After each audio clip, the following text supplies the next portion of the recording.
کیے، اور ان کو چار باتوں کی خوشخبری دی جا رہی ہے۔ نمبر ایک، ان لہم جنات تجری من تحتها الانہار، ان کے لیے ایسی جنتیں جن کے نیچے سے بہتی ہوں گی نہریں۔ نمبر دو، کلما رزقوا منہا من ثمرۃ رزقا، جب بھی انہیں دیا جائے گا ان جنتوں میں کوئی پھل کھانے کے لیے، قالوا ھذا الذی رزقنا من قبل، تو وہ کہیں گے کہ یہ وہی ہے جو ہمیں اس سے پہلے بھی دیا جا چکا ہے، یعنی وہ پہچان لیں گے یہ کھانے کی چیز ہے۔ بعض دفعہ لگتا ہے ڈیکوریشن پیس ہے اور پتہ چلتا ہے تو کھانے کی چیز ہے۔ تو وہاں جنت کے جو میوے ہوں گے، جو پھل ہوں گے، تو جنتی پہچان لیں گے کہ اس سے ملتا جلتا تو ہمیں دنیا میں بھی دیا گیا ہے، حالانکہ کوالٹی میں ٹیسٹ میں وہ کہیں بڑھ کر ہوں گے۔ وَأُتُوا بِهِ مُتَشَابِهًا، اور وہ کہیں گے کہ ہمیں تو دیے گئے تھے کہ ہم شکل پھل، یعنی دنیا میں ہم اس طرح کی چیزیں کھاتے رہیں۔ اور تیسری نعمت، وَلَهُمْ فِيهَا أَزْوَاجٌ مُطَهَّرَةٌ، اور ان کے لیے وہاں بیویاں ہوں گی پاکیزہ۔ ویسے زوج کا لفظ عربی میں ویسے استعمال ہوتا ہے جیسے انگریزی میں اسپاؤس، یعنی خاتون کے لیے شوہر اور شوہروں کے لیے بیویاں۔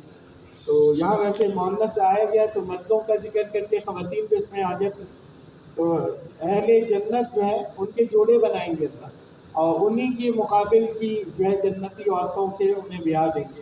اور اگر دونوں ہی مرد اور عورت ایمان اور نیک اعمال میں ہوئے تو دونوں جنت میں بھی ساتھ ہوتے ہیں۔ اور نمبر چار، وَهُمْ فِيهَا خَالِدُونَ، یہ بھی اللہ کی بہت بڑی نعمت ہوگی کہ وہ جنت میں رہیں گے ہمیشہ ہمیشہ۔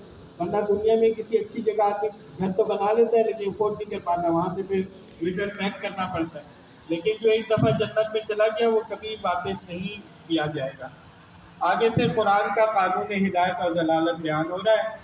ان اللہ لا یستحیی ان یضرب مثلا ما بعوضۃ فما فوقها، ان کا جو دوسرا اشکال تھا کہ کیسے اللہ کا کلام ہے، اس میں تو مچھر کا ذکر ہے اور معمولی چیزیں مکوڑوں کا ذکر ہے، تو اس کا جواب دیا جا رہا ہے کہ بے شک اللہ تعالیٰ نہیں جھجکتا کہ وہ بیان کرے مثال مچھر کی یا پھر اس سے بھی بڑھ کر، جیسے عنکبوت جو ہے وہ مکڑی کو کہا جاتا ہے، اسی طرح ذباب مکھی کو کہا جاتا ہے، اس کی بھی مثال قرآن میں آئی ہے۔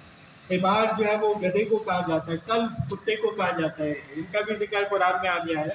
تو فرمایا کہ اللہ تعالیٰ اس طرح کی مثال دینے سے نہیں جھجکتا۔ فَأَمَّا الَّذِينَ آمَنُوا، بس وہ لوگ جو ایمان لا چکے ہیں، فَيَعْلَمُونَ أَنَّهُ الْحَقُّ مِن رَّبِّهِمْ، وہ خوب جانتے ہیں کہ یہ برات ہے ان کے رب کی طرف سے۔ وَأَمَّا الَّذِينَ كَفَرُوا، لیکن وہ لوگ جنہوں نے کفر کیا، فَيَقُولُونَ مَاذَا أَرَادَ اللَّهُ بِهَٰذَا مَثَلًا، وہ کہتے ہیں کہ اللہ تعالیٰ نے کیوں ارادہ کیا اس طرح کی مثال بیان کرنے کا۔ تو فرمایا یُضِلُّ بِهِ کَثِیرًا، اللہ تعالیٰ گمراہ کرتا ہے اس طرح کی مثالوں سے بہت سو کو، وَيَهْدِي بِهِ کَثِیرًا، اور ہدایت دیتا ہے بہت سو۔ تو یہ ہم مچھر کو بڑا معمولی سمجھتے ہیں، لیکن ذرا غور کریں مچھر ایسا معمولی بھی نہیں۔ آگے ذرا بڑھائیے گا تو بلکہ پیچھے کا ٹکڑا بھی میں پڑھ دیتا ہوں، آیت دکھا دوں۔ فرمایا وَمَا يُضِلُّ بِهِ إِلَّا الْفَاسِقِينَ، اور اللہ نہیں گمراہ کرتا مگر فاسقوں کو۔ یہ آیت بڑی مسکوٹ ہوتی ہے، بعض لوگ کہتے ہیں قرآن کا ترجمہ نہ پڑھو گمراہ ہو جاؤ گے، یہ آیت کوٹ کرتے ہیں۔ تو اللہ تعالیٰ نے یہاں پر صاف بتا دیا کہ اللہ صرف فاسقوں کو گمراہ کرتا ہے۔ فاسق کسے کہتے ہیں؟ جو جان بوجھ کر اللہ کی نافرمانی کرنے پر تل جاتا ہے، تو ایسے فاسق ہی گمراہ ہوتے ہیں، ورنہ جو حق کی تلاش میں ہو تو اللہ اسے گمراہ نہیں کرتا۔ حضرت عیسیٰ علیہ السلام کا مشہور قول ہے، وہ جب دعوت دے رہے تھے تو مچھیرے بھی ہوتے تھے، تو وہ انہوں نے کہا کہ کھٹکھٹاؤ جواب آئے گا، اور ہو نہیں سکتا بچہ باپ سے مچھلی مانگے اور باپ زہریلا سانپ دے دے۔ تو حضرت عیسیٰ علیہ السلام کے اقوال میں سے، تو ہم اللہ کے در کو کھٹکھٹائیں تو اللہ تعالیٰ جواب دے گا، وہ ایسا نہیں ہے کہ وہ جواب ہی نہ دے۔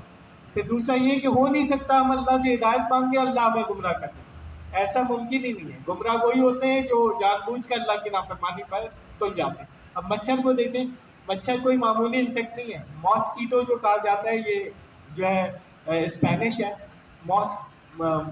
مسکا جو ہے وہ فلائی کو کہتے ہیں، ایٹو لٹل کو کہتے ہیں، لٹل فلائی۔ آپ دیکھیں اس کے 6 لیگز ہیں، 2 پر ہیں، پھر یہ اڑ بھی سکتا ہے، ہیلی کاپٹر کی جگہ ایک طرح کھڑا بھی رہ سکتا ہے، اس کا سائرن آپ سب نے سنا ہی ہوگا۔ پھر یہ کہ اس کی 6 نیڈلز ہوتی ہیں جو یہ جسم میں ڈالتا ہے، اور پھر اس ایریا کو سن کر دیتا ہے، جب کارروائی کر کر چلا جاتا ہے پھر ہمیں ریش ہوتا ہے، ہم کھجاتے ہیں۔ اور پھر اس کے اندر یہ جو سلائیوا ہے اس کے اندر آپ دیکھیں تو ویزو کنسٹرکشن کو روک دیتا ہے، اور بلڈ کلاٹنگ کو ڈیکریز کر دیتا ہے،